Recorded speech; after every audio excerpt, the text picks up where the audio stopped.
Assalamu alaikum wa rahmatullahi ta'ala wa barakatuhu. Assalatu wassalamu ala ashrafil anbiya'i wal mursalin sayyidina wa nabiyyina wa habibina wa shafi'ina wa maulana wa qurratu a'yunina Muhammadur Rasulillahi sallallahu alaihi wa sallam. Allahumma salli ala sayyidina Muhammadil Fatih lima ughliq wal khatimi lima sabaq ناصر الحق بالحق والهادي إلى صراطك المستقيم وعلى آله حق قدره ومقداره العظيم ورضي الله عن كافة أصحاب رسول الله صلى الله عليه وسلم ولا حول ولا قوة إلا بالله العلي العظيم سبحان ربك رب العزة عما يصفون وسلام على المرسلين والحمد لله رب العالمين. Rabbi shrah li sadri wa yassir li amri wa halil 'uqdatan min lisani yafqahu qawli. Amma ba'di yan uwa, muna muku barka da wannan rana mai albarka, barka da kasancewa tare da mu a wannan gida mai tarin albarka. A yau sallolinmu na daren 17 da daren 18 za mu bada saboda yan uwa a ɗan rinka hutawa, a haɗa guda biyu a bada. ومن صلى ليلة 17 من شهر رمضان 10 ركعات.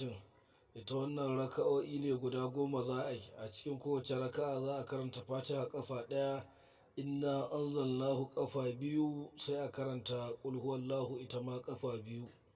To in an kammala sai a karanta ya baɗinu ƙafa 100. Ita wannan haka ake aikata ta, insha Allah mutum zai samu lada kamar wanda ya yi imani da dukkanin annabawan da Allah ya aiko tun daga annabi Adam zuwa ranar tashin alkiyama. Sannan kuma wanda ya salla dare na 18 a cikin watan Ramadana, shi kuma zai yi raka'o'i guda 12 kenan. A cikin kowace raka'a zai karanta Fatiha ƙafa ɗaya, sabbi isma rabbikal a'la ƙafa ɗaya, qul ya ayyuhal kafiruna ƙafa ɗaya.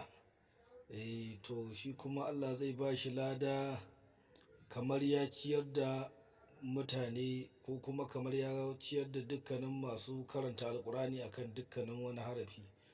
Sannan kuma insha Allah kada dai a manta, in an gama za a karanta ya nuru ƙafa 100.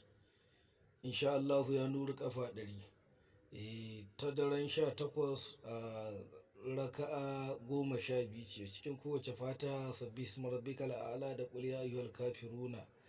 Haka za a yi. Din aka biyu a yi sallama, dama kamar yadda annabi ya ce salatul laili masna masna masna masna. Yawa biyu ake yi a sallame ita sallah ta dare.